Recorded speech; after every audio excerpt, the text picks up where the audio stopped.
Previously on the Sugar Baby Confessionals. A sugar baby is a person, could be a man or a woman, usually it's a woman, who decides to enter into a relationship with someone who gives them monetary assistance in exchange for spending time with them. The fact that what I'm dipping my toe into is quite taboo makes it hotter. That's, I think, the part that a lot of people would struggle to wrap their heads around, that your partner, he gets turned on by that as well. Compersion is that sense of joy you feel when your partner is fulfilled, particularly in a sexual sense. I'm going to call him favorite person, or FP for short. He knows absolutely everything about me, the good, the bad, the dirty, and somehow he manages to love me anyway. I absolutely see it as sex work. It's within the sex work umbrella, and people who are sugar babies, it's the same with people who like to call themselves burlesque dancers or erotic dancers, or I'm a webcam model, and they don't see themselves as falling under the sex work umbrella. But sex workers, we will stand by you. If anything happened to a webcam model, sex worker alliances and agencies will we will hold out our hands to them. So for me, it's a solidarity thing. And I'm like, you are sisters, you are part of this. And it's a shame if people decide to distance themselves when at the end of the day, you are getting money for a sexual service. You are getting money for your time. That is sex work, no matter what it is, whether it's posing on a webcam or whether it's dancing, you are getting paid for a service that is a turn on. To be able to charge someone for the pleasure of my company and my time, that for me is the ultimate piece of feminism. What made you sign up to being a sugar daddy in the first place? On the traditional online dating, the only interest that I got was from people in their mid-40s onwards, and all those people were immensely boring. If it's a case of Ruby having to make a choice, then she should choose him and her children. He was really in love with me, and I think that just scared the shit out of him. He's making a decision out of fear and not a decision out of love. And I have to tell you, as cheesy as it may sound, when I look back on my own life, I know that the decisions that I have made out of love, those are the ones that have helped me to grow as a person. Those are the ones that I feel pride in. Those are the ones that, I know were the right thing, even though they were the hard thing. That's how I know that, as difficult as it has been for a favorite person, and it has been really, really hard. And it's been hard for me, loving him as much as I do, to watch him being in pain. But if I had just lied about it, if I had said, okay, favorite person, I'm just gonna chuck this man out of my life because you're afraid and I'm afraid, that would have been the wrong thing to do. It really would have, I mean, people may not understand, but it doesn't matter what other people think about my life. I have to live my life as fearlessly as I can.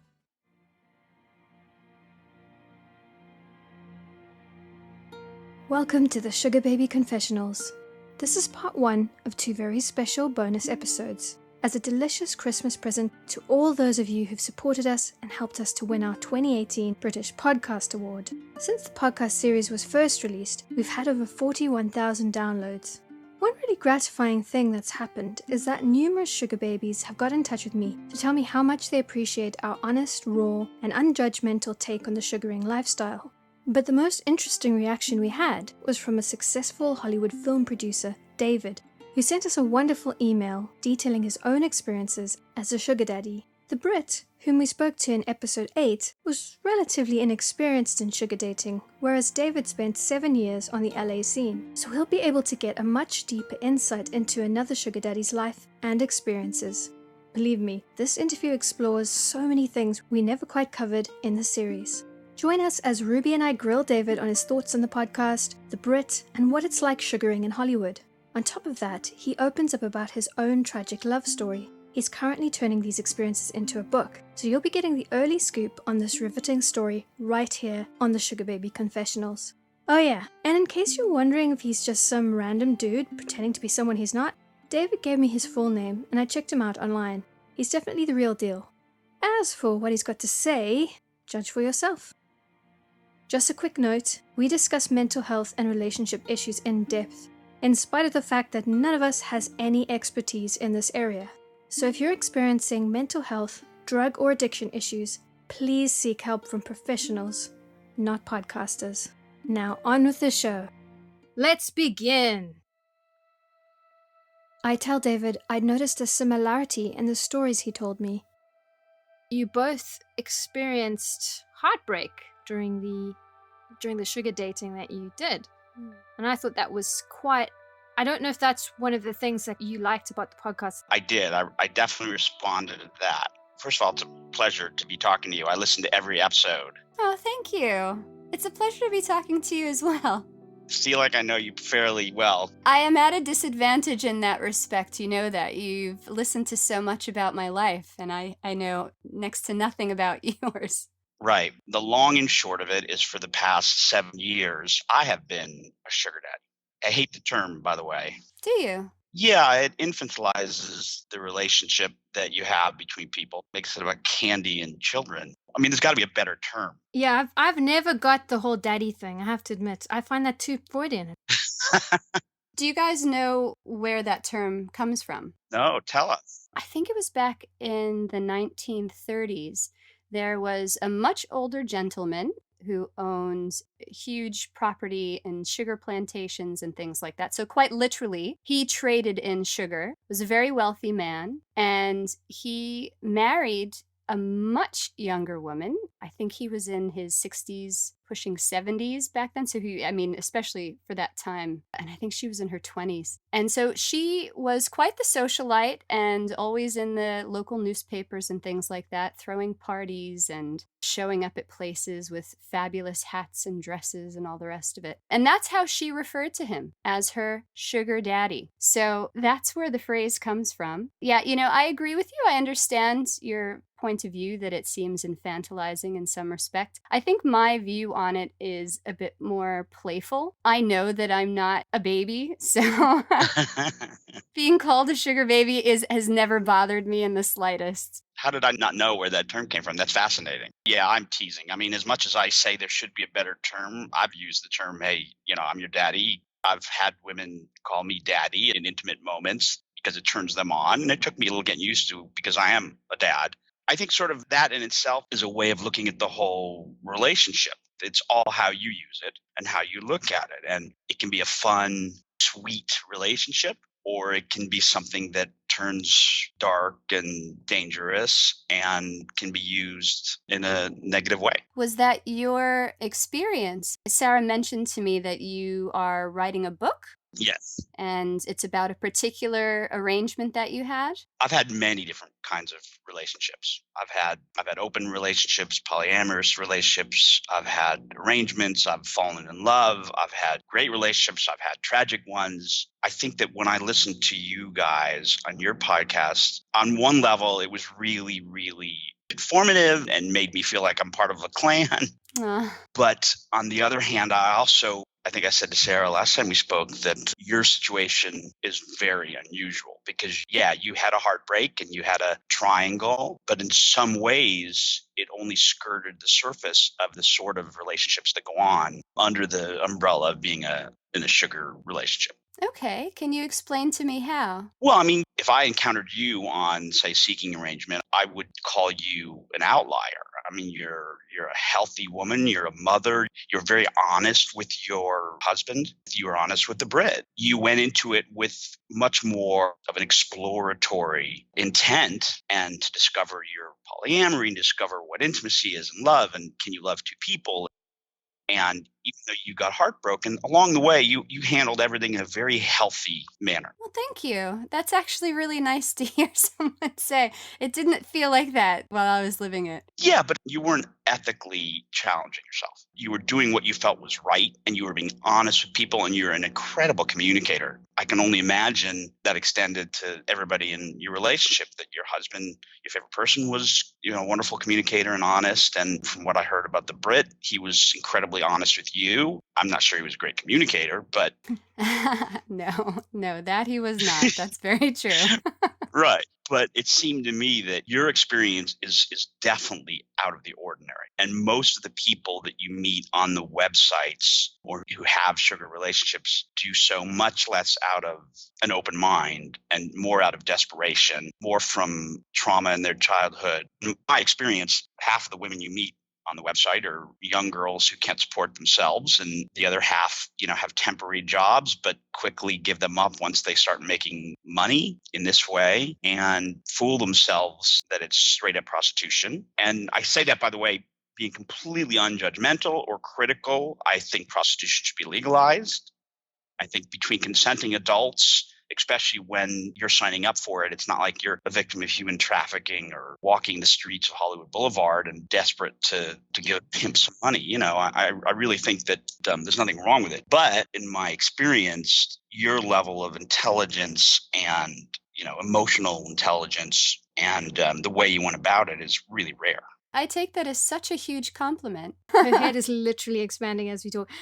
I always knew she would be amazing. That's why I wanted to do a podcast with her in the first place. I just never knew we would do something so inflammatory. So when I contacted Sarah, I sent her an email saying, listen, I think that I could add a perspective. I don't need to explain how being a sugar daddy works. You guys did a great job of introducing the world to how to get into it, some of the faults and some of the financial aspects of it. You guys did a great job. And then you dove in deep into the heart and the emotional lessons learned from the relationship. I thought I could just add some perspective, having done it for 7 years, and I'm writing a memoir about not only one specific relationship I got into, but how the other arrangements shaped the narrative. As I talk about this relationship, I talk about how I got into it, and I met this woman, and I had this relationship, and I had a short one, and I had a long one, and I fell in love, and I had healthy ones, and I had adventurous ones, and I had different kind of sex with this woman and different kind of financial situation with this woman. So I give a little broader overview of the relationships.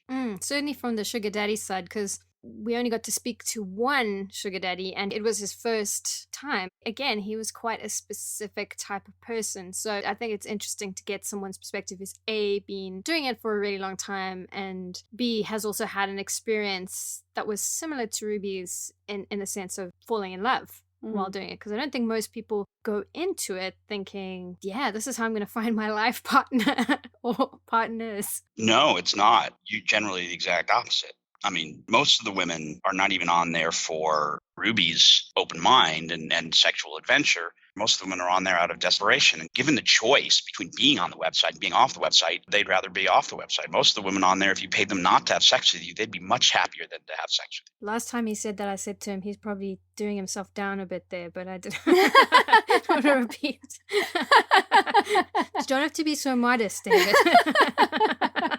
Thank you. No, there are all sorts of it. I'm just saying the majority. I'm just saying percentage-wise, you would be shocked. Yeah. And I think on the men's side, I'm much more like you, Ruby. I wanted the experience. I never had a problem meeting women in my whole life. I'm not being modest. I got out of my marriage 7 years ago and had women on Bumble and Tinder and matchmakers saying, hey, you're a Beverly Hills producer, comes from a great family and is intelligent, handsome. Let me set you up. But I didn't want that. I wasn't ready for that. Right. I've decided to hang back a little in this interview. A, because Ruby, it turns out, is an excellent interviewer, and B, because they're zinging back and forth really well, and I don't want to muck up the dynamic. I'm curious to know then, so the timing of it, obviously, you were getting out of, I'm assuming, kind of a long-term marriage, and you decided to get into the sugar dating world? Why exactly? I was with one woman for 10 years. We had 2 kids. We divorced amicably. We get along great. We still travel with the children on vacations occasionally. That's so cool. We co-parent really well. She's one of my closest friends, but I didn't want a relationship. And every time I'd go on a date following my divorce, it was clear that women... That's what they wanted. They want a relationship with me. A woman doesn't go out with I'm 55 now. I was in my late 40s when I got out of the marriage and had 2 kids already. I had a vasectomy, didn't want more kids. And women looked at me as, wait a minute, we want a relationship. We want to get married. They don't date a 48-year-old man or 50-year-old man for a hookup. Oddly enough, the fact that you were married with children is a huge stamp of this guy's not a psycho.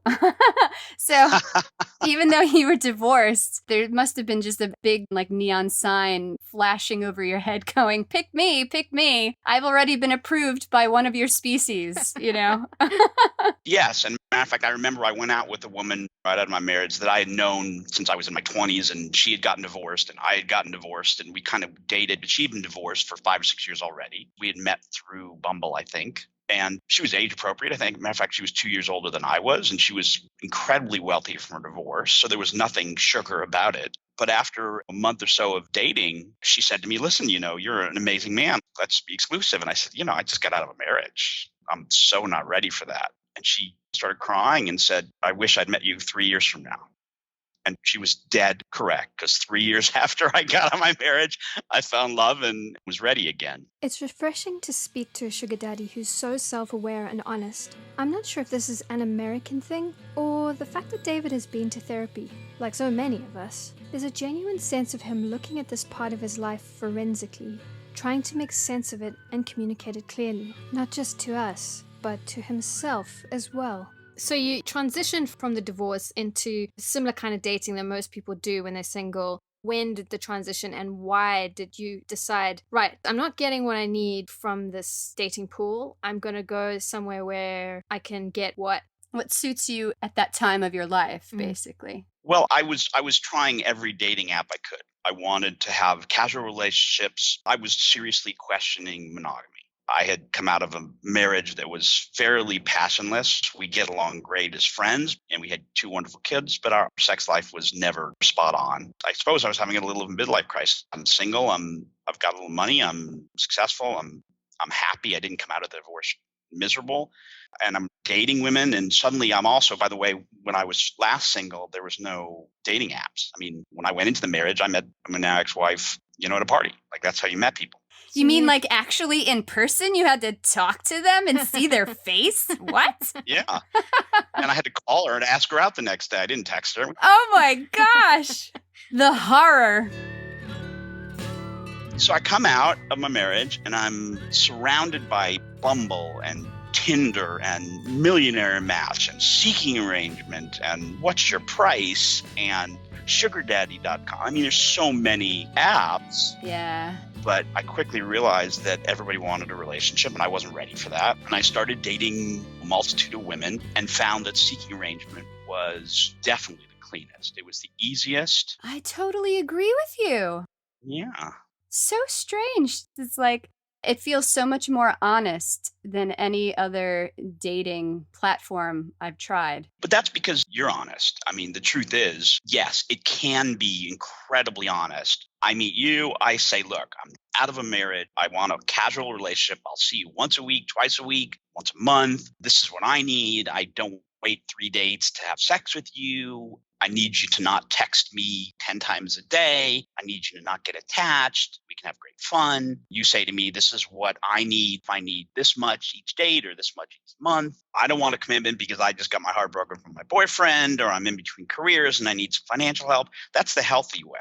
But honestly, I think that is rare. The majority of experience that I've had have been that because I'm incredibly picky and will not date 10 women at a time and not use it like prostitution where I have a woman every night. But a lot of the men do that. A lot of the men are married and they're lying to their wives. A lot of the women are juggling multiple men. So it's a tool, and you used it correctly and you were rewarded with a great story. And for the most part, I used it correctly and rewarded with a great story too. But it doesn't always work out that way. Yeah. I'm sure you were contacted by many married men, right? Yeah, married men, single men. Honestly, to me, the issue was not so much whether the guy was married or not, although I do have kind of a standing rule that I'm not going to be the first person that you cheat on your wife with. That just feels a bit too emotionally fraught to me. But that being said, being contacted by someone who's married and cheating on his partner, I'm the kind of person I don't like to judge. I don't know what it's like to be in that relationship. I don't know what it is that the man is looking for from that female gaze that I provide. So I don't necessarily just cut someone off simply because they're married and their wife doesn't know. I prefer for them to either be single or to be honest with their wife. And I must admit, I do tend towards those types of men. And that's really only if I feel like there is genuinely something that I can provide that's necessary. In a lot of instances, that's not the case. As I think what you were alluding to, David, it's those people, they're users, they're takers. They've obviously got a lot of crap in their lives that they're not dealing with. And my tolerance level for that is quite low. So any sign that the person I'm speaking to is emotionally needy, there's something very uncomfortable about that. I don't put myself in a position in which I'm going to be filling a hole or something like that. So many inappropriate jokes are leaping to mind here. Luckily, I managed to keep my lips zipped. Yet again, proving that you're doing it in a healthy manner. Ooh, all the compliments. Does David have a teeny crush on Ruby? I wouldn't be surprised. She is immensely crush-worthy. Thank you. And I try to believe that I do it in a healthy manner. It sounds like you do. I mean, you're extremely eloquent about what your experience has been and your emotional states, which I have to tell you is not normal for a guy. So this is really good. Well, thank you. I've learned the hard way. Here I interrupt the mutual backslapping to ask David if he's always been this way, or if he changed due to the tragic experience he underwent. I'd had a previous conversation with him as part of the vetting process, and he opened up about a relationship which really changed his life in both positive and negative ways. I've been in therapy on and off since I was driving, since I was 16. Honey, he's a New Yorker, okay? Yeah, I'm a New Yorker. We live in analysis. It's funny how, Ruby, when you were describing what kind of married man you'll accept, and I think that everybody has their own way of compartmentalizing and rationalizing what they are comfortable doing and what they're not. For me, I would like to believe that I was always a relatively healthy sugar daddy because I was an honest one. I was not lying to anybody. I was very clear with everybody who I was with that I wanted to not be exclusive. I was not the guy who went out with you 3 or 4 times and then you had to say, well, wait a minute, let's discuss the money thing. I was the guy right from the beginning who was saying, listen, here's what I'm going to give you and here's how generous I can be. So I believed that I was being healthy. And, looking back, I realized there were some things that I did that were not healthy. And for a long time questioned, was I a sex addict? Because it's so much fun doing this and it's so easy to find lovers and friends and playmates. You can have 2-3 dates a night. Yes, I know. Yeah, or sometimes you do. How do you guys have the energy? Sorry. I just literally elbowed her in the face. I think she's sorry. We've reached the abusive stage of the sorry. We're mushed together. Yeah, I'm practically sitting on Sarah's lap here. I wish I had a picture. Oh, I'm not sure you do.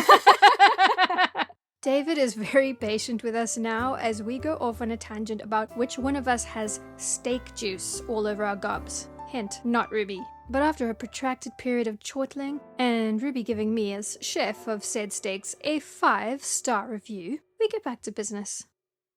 Yeah, so you were just speaking earlier, David, about kind of assessing your own level of engagement and motivation and health in this process of being a sugar daddy. And I'm just a little curious, if you don't mind telling me. You said that looking back on it, there were certain behaviors that you think, maybe that wasn't the healthiest. Well, I suppose to answer that question, I ought to tee up a little bit of the story of what happened to me. The short version is I met a woman 3 years after being on the site. We had an arrangement. It seemed like a standard arrangement. I would see her twice a week. I would give her this amount of money.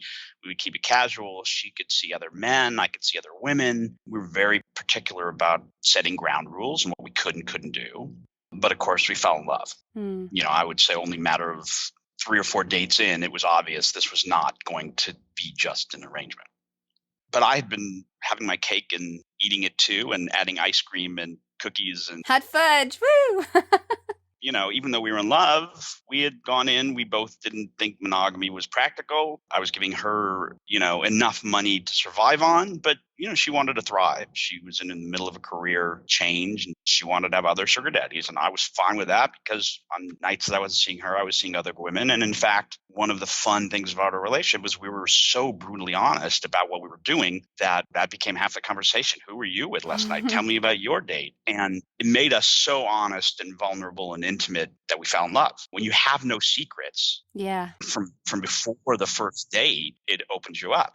Absolutely. But the relationship ultimately had some other problems. Specifically, she had some mental health issues. So, I have to pause here to acknowledge some important facts. Mental health is a very delicate subject.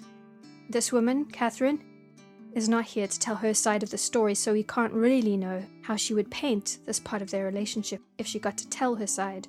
All we have is David's experience of their love affair, so bear that in mind. However, from talking to David in another lengthy interview, my impression is he's trying to be as fair as possible towards her. That he loved her deeply, and that the time they spent together affected him profoundly, is certainly clear. I also asked him to send me a more personal description of Catherine, to give us a sense of her not just as the ex with mental health issues, but as the woman who formed the significant other in this equation. This is what he said. Obviously, she was beautiful, but no more so than the women I met every day as a film producer. I never dated women I worked with, as it was important for me not to take advantage of the unequal power dynamic. But Catherine was genuine and down to earth. She was interested in me as a person, not a successful man. She was more interested in my life as a divorced father than any of the women I'd met on, quote, real dates from Bumble or other dating sites. Even though she dreamt of being an actress, she never asked for my help, and in fact shied away from the subject when I brought it up. And we had brilliant communication. There was no subject we couldn't talk about, and she was as open-minded as me. She saw no shame in our lifestyle and thought the world would be a better place if people were honest about the things they did. But I fell in love with her because she was more interested in the emotional side of things than anyone I'd ever dated. I come from a family that is unmatched in its love and support, but never spoke about deeply personal matters. And my marriage had been a safe yet passionless one. So much so that when we divorced, we didn't even argue much. But Catherine was so comfortable being vulnerable, admitting her own feelings and fears, that it made me comfortable sharing mine. She revealed her struggles with depression and an eating disorder, which made me feel that I could admit my issues. Mainly that I had anxiety about the idea of committing myself to being truly intimate, and doubted I'd ever have a long-term, sexually fulfilling relationship. In sharing, I found myself in a deeper love than I'd ever found, sexually and emotionally bonded to her more every day until the end of the relationship. I asked David to tell us about some examples of this behavior that touched him personally. Over the course of the relationship, I discovered that she had an eating disorder, that she was addicted to several different drugs, including Xanax. That was her drug of choice. And that she broke into a couple places. So I hate to label her as a kleptomaniac, but proof is in the pudding. Wow. She would have been arrested. Oh my gosh. Holy fuck, dude.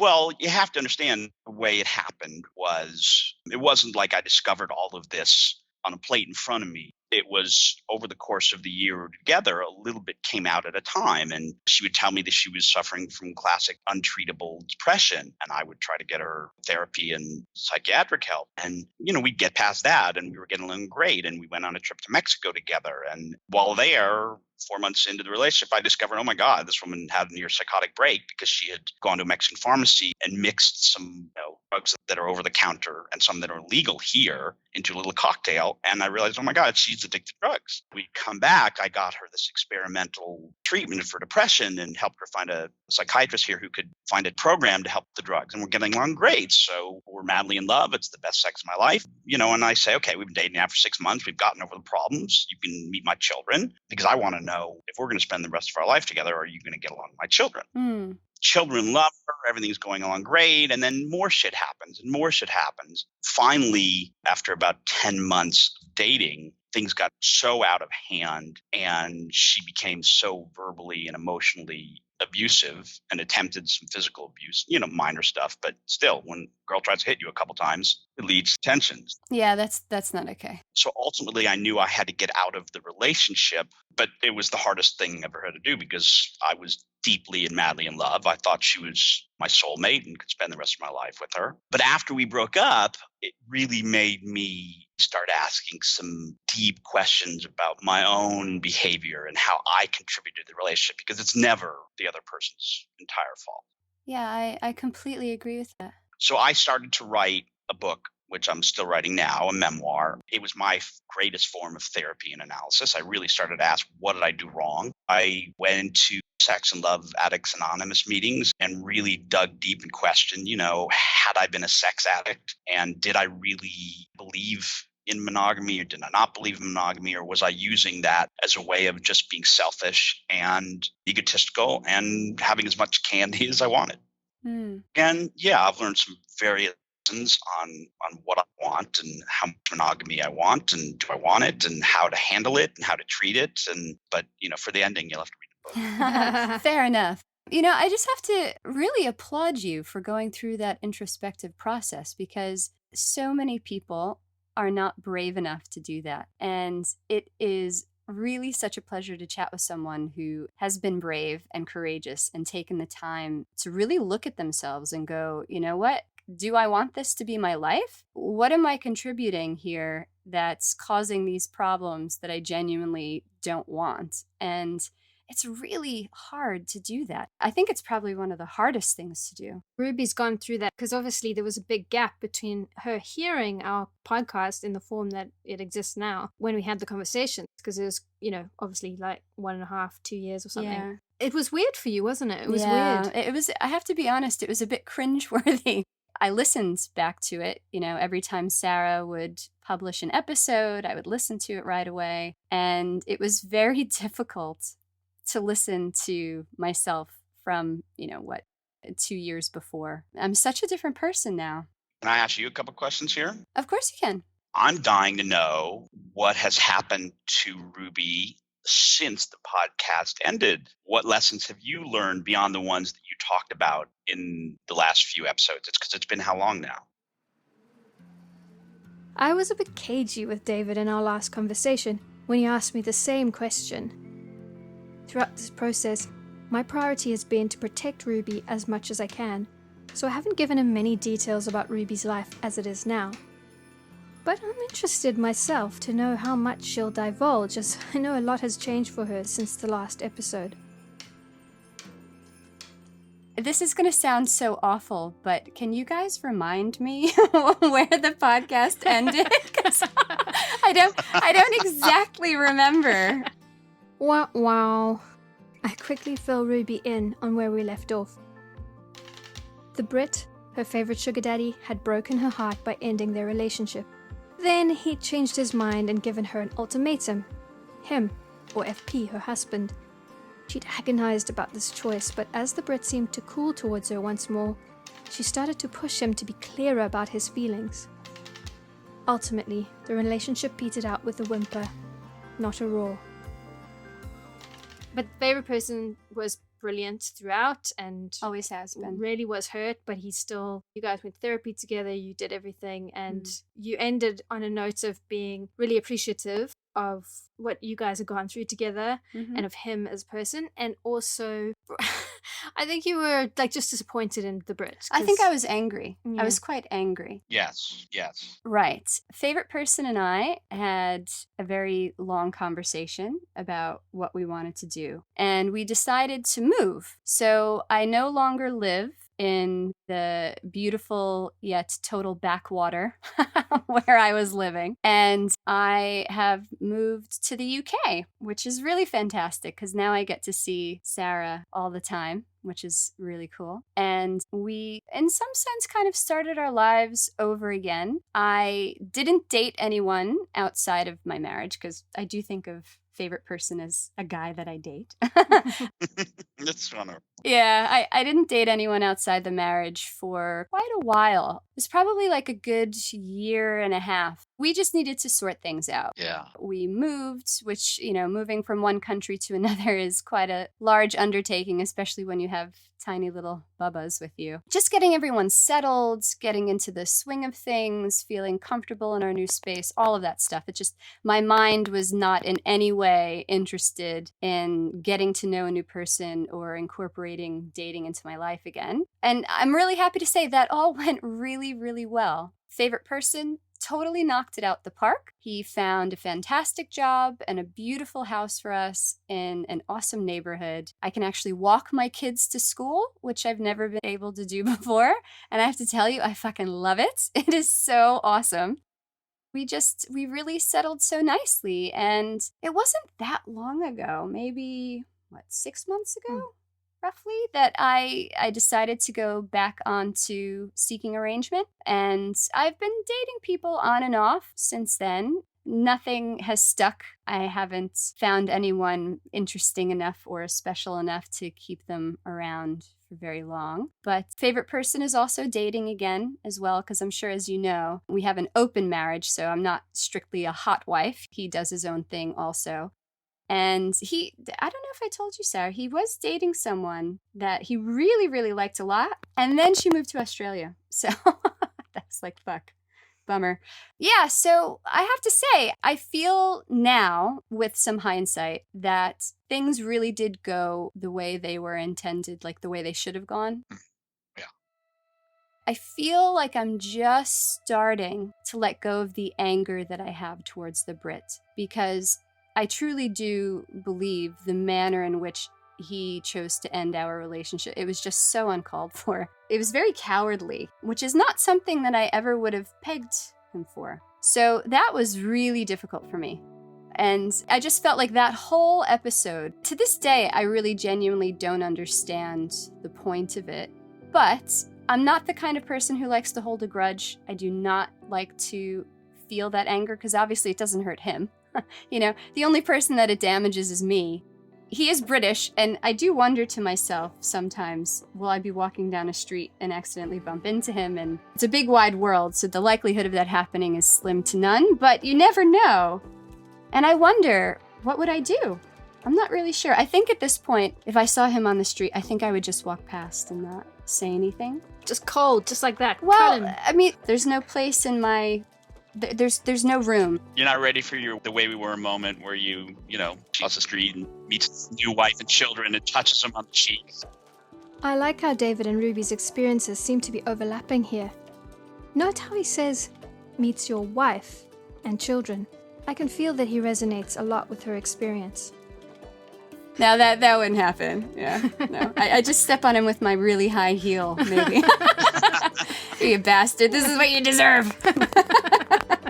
Yeah, so long story short, I have to say I'm feeling really good, really happy. It's awesome to be closer to such close friends. Yeah, life is awesome. That's great. And how are you feeling, David, about the aftermath? You're still in the process of working through things, literally through the book. Do you feel like you're in the same kind of place as Ruby? I think we're in very similar places. My ex and I, we broke up a year and a half ago, and we stopped speaking completely almost a year ago this month, last summer. I started writing the book, which was incredibly difficult because anybody who's ever written a memoir would tell you you're supposed to have objectivity. But I was, going to the computer every day and crying my heart out and pouring my, trying it out of me and understand, God, what had happened to me. I mean, was I an abuser? Was I a sex addict? Was she crazy? Was I crazy? Like, there's so many questions. Only now, a year and a half after starting the book, and, I'd say, 6 months away from finishing it, am I in a great place and healthy and know what I want and know how to handle things and have learned my lesson. But I think we're similar in that I do have that same fantasy. I think every person who's ever broken up with somebody and has some lingering questions wonders how they'll handle running into them on the street. And I think I'm a step ahead of you, Ruby, in that I've actually gotten to the place where I would actually say hello to her, probably give her a hug and say, it's all okay.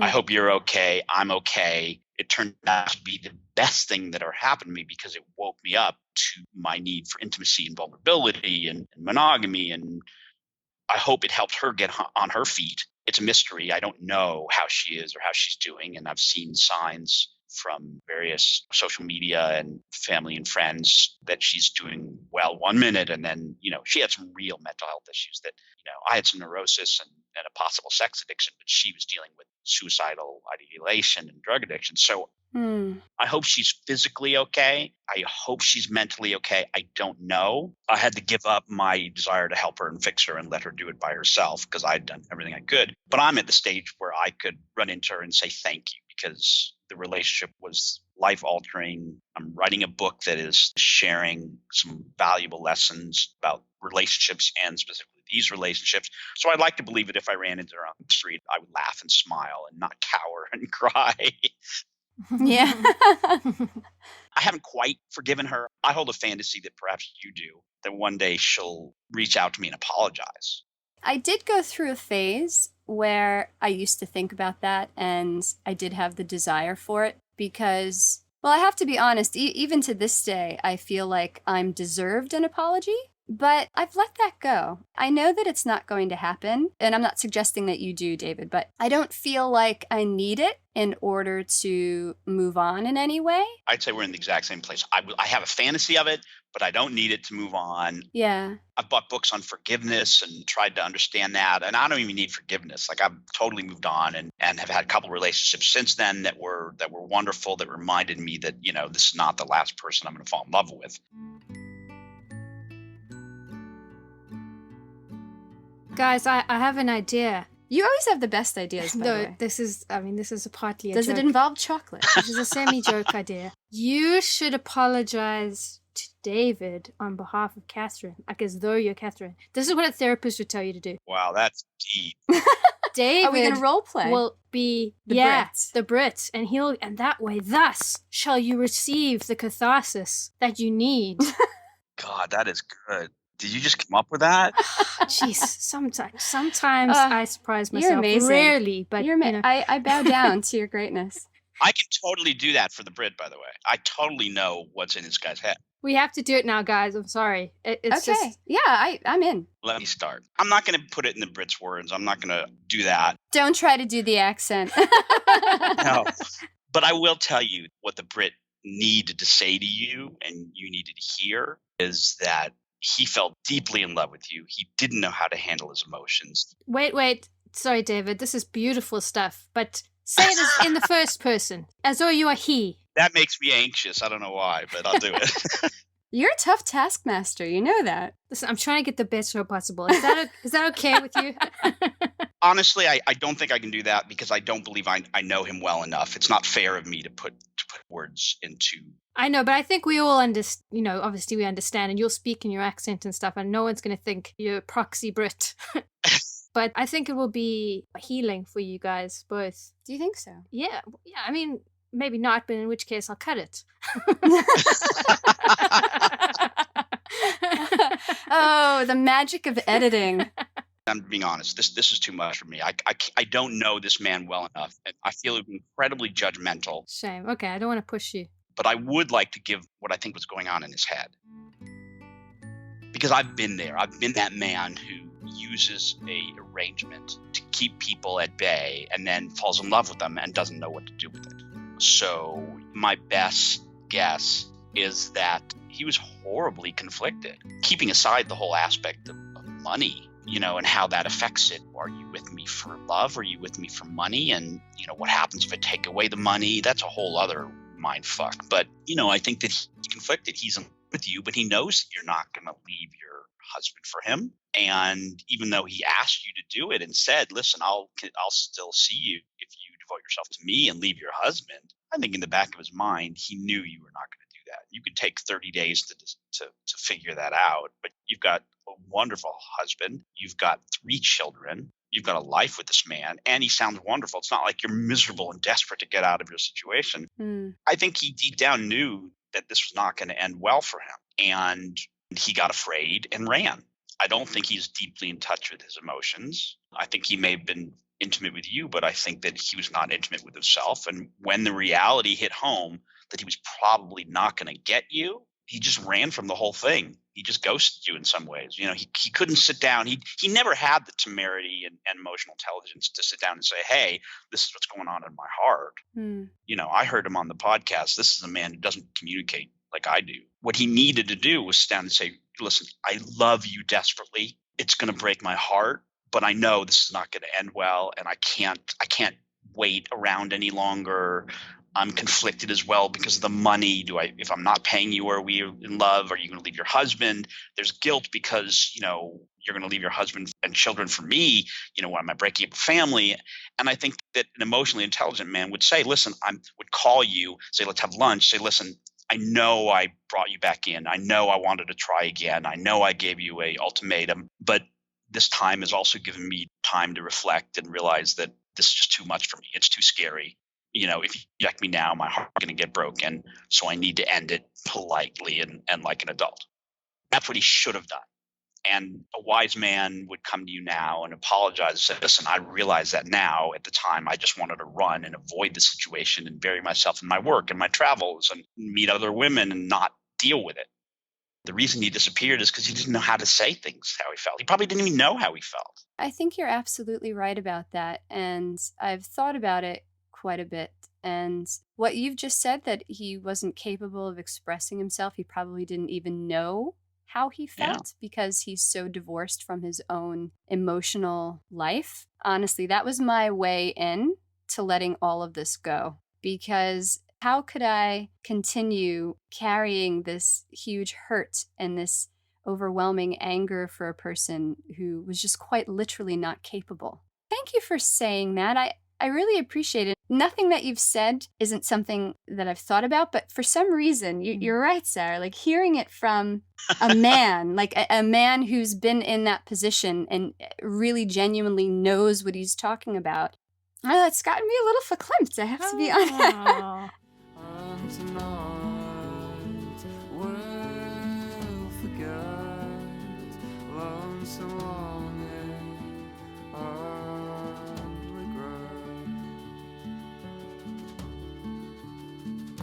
I'm capable of doing this because I did the work. My heart got so broken. I mean, we're talking, you know, heartbreak unparalleled, depths of misery. I needed antidepressants to get myself back together. I needed Adderall to get to work. I needed anything I could do just to stand on my 2 feet. I was so broken.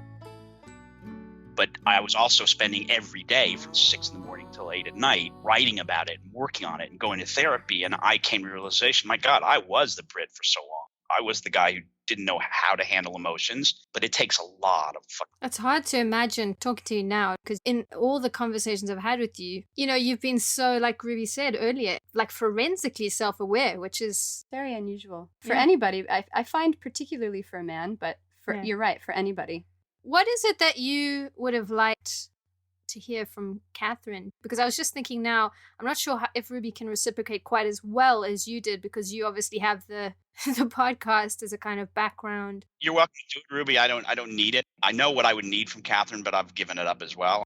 I don't know if you can understand her issue. I don't know if you can identify somebody who's got mental health issues. Her mother actually said to me once, I was communicating with Catherine for like 6 months after we broke up, and at times we were talking about getting back together. At times she was talking about her bipolar diagnosis. And eventually I actually called her mother one night and said, I can't be the one anymore. I can't help her. I've done everything I can. She's threatening to kill herself. You need to call her. And her mother said, you know, for what it's worth, David, Catherine once said to me that she regrets part her mental health issues played in the destruction of the relationship. Throw your love down. Throw your love down. Throw it down, there is no one around.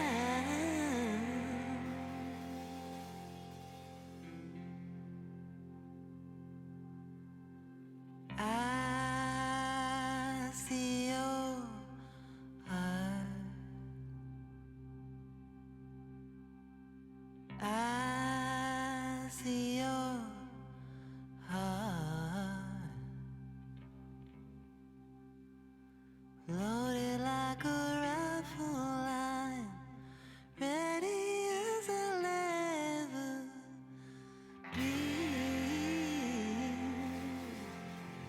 So throw it down, baby. Throw it down for me.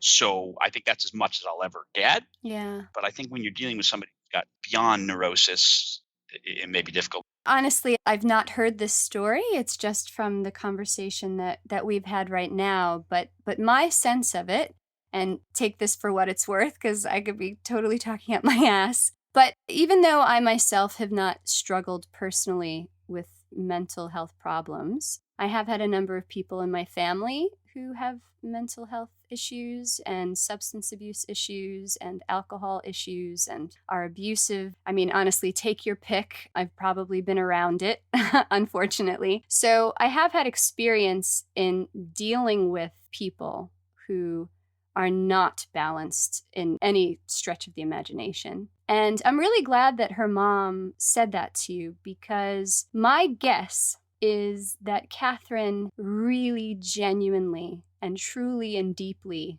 loved you.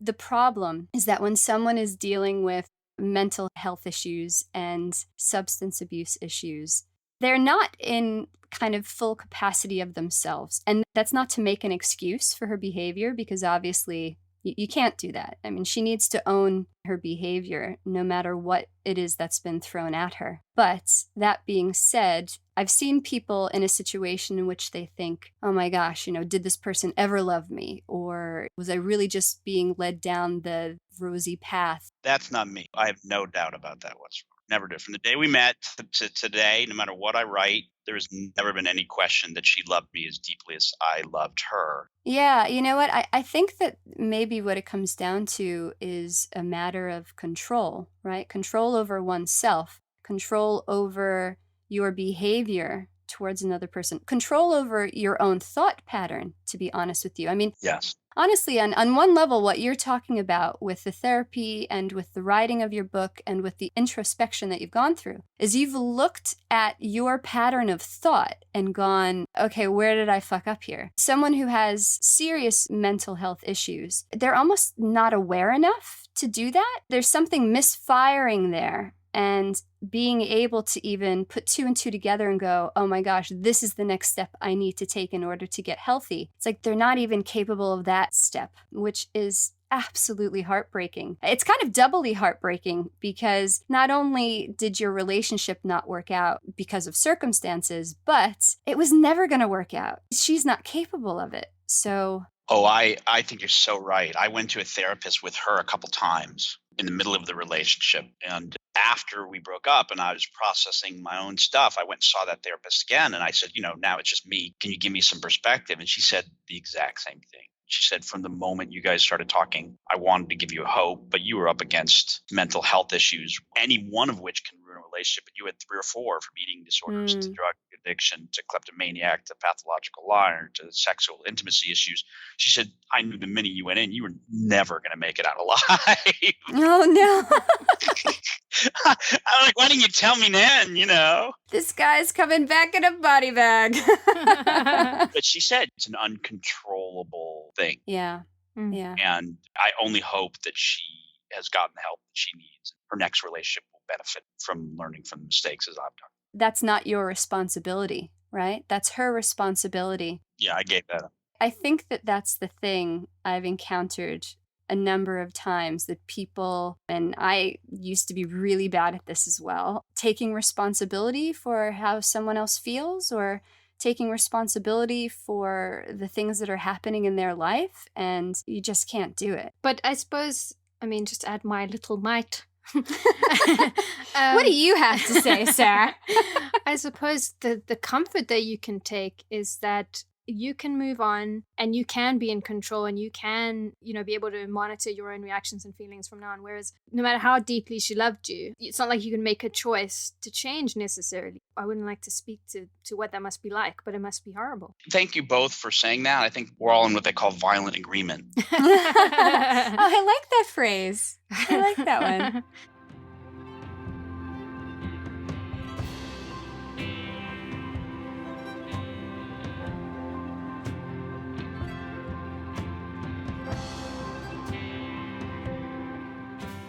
But I think the thing that I'd like to come back to is that the thing that I've learned, because ultimately this is still about the sugar relationship, is that the money, the sex are tools that when used properly can be really healthy for a relationship. The fact that you're able to have a polyamorous lifestyle and an open relationship is wonderful. The past year and a half, I've gone through 6 months where I said, okay, I'm just going to date normally. And then I'll switch and say, I'm going to have some arrangements for 6 months. Like, have some fun. Like, I'll use it differently. If I meet somebody I like on Bumble, the first thing I do is get rid of seeking arrangement, not answer any other messages from other women until I play that out, whether it's one date or 10 or a year. I've learned how to use that tool. But I think that the potential for abuse and the level of darkness on the website is much greater than you guys have seen.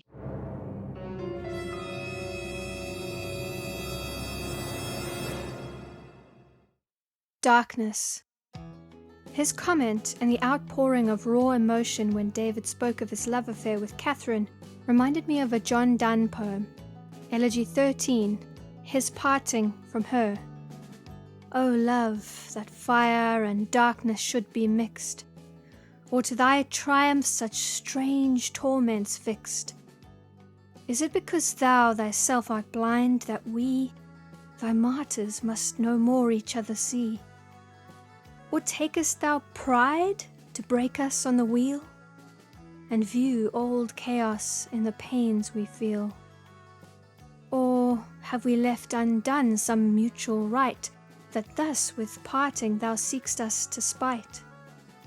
No, no, the fault is mine, imputed to me, or rather to conspiring destiny, which, since I loved in jest before, decreed that I should suffer when I loved indeed. What's sort of beautiful about the interview is how clear it is that the intense pain David underwent clarified his perspective, stripped the cynicism, the layers of sophistication, scraped it all down to the bone. The vulnerability in his voice and the way he talks, exposing himself like this to two relative strangers, well, it's admirable. I never finished David's emailed comment about Catherine. The final line read, "It was so shockingly heartbreaking to discover that she was hiding so many other problems from me and would turn out to have been, of all things, a pathological liar. There are few things as bitter as knowing someone you loved and trusted lied to you, but the fact that he's gone on this intense journey of exploration and is writing a book is heartening. He's slowly spinning the negative experiences into gold and hopefully healing his broken heart in the process." Tune in next week to hear the rest of this discussion. We'll be delving into the darkness David describes, the Harvey Weinstein effect, feminism, and the responsibility of the sugar daddy. David also takes the opportunity to pepper Ruby with questions he's been dying to ask. All that and much more on part 2 of our bonus episodes, the Harvey Weinstein of it all. This episode was recorded, produced, and edited by me, Sara-Mae Tucson, with production help from Beth Keane. Mike Scott assisted with production, and Geraldine Elliott gave editorial assistance. The music used in this episode is from Danny Green's albums Obituaries and Leish, as well as Jerome Alexander's luscious Message to Bears tunes. Special thanks also to the wonderful whiskey-voiced chanteuse Nadine Khoury, who let me use her marvelous dreamy songs for the podcast. Comment and take part in our discussions on social media. We're at FableGazers on Instagram and at Fable_Gazers on Twitter. You can find Message to Bears here, messagetobears.com, Danny Green's music here, lishmusic.com, that's Laish music.com, and check out Nadine Khoury's work here, NadineKhouri.com. Remember to rate, review, and subscribe. I can't tell you how much it helps small indie companies like us to thrive. Once again, if you're dealing with mental health issues, please reach out for help. If you're suffering from depression, you should get advice and support from your GP. If you're in need of urgent help and can't get to a GP, visit your local A&E. There are a lot of great resources out there, but there are several fantastic organizations that can help you, like the Samaritans, Shout Crisis Text Line, Rethink Mental Illness, and Mind. Also, the NHS has just launched a new initiative to help improve mental health called Every Mind Matters. You can check it out online. The Sugar Baby Confessionals is a Fablegazers production.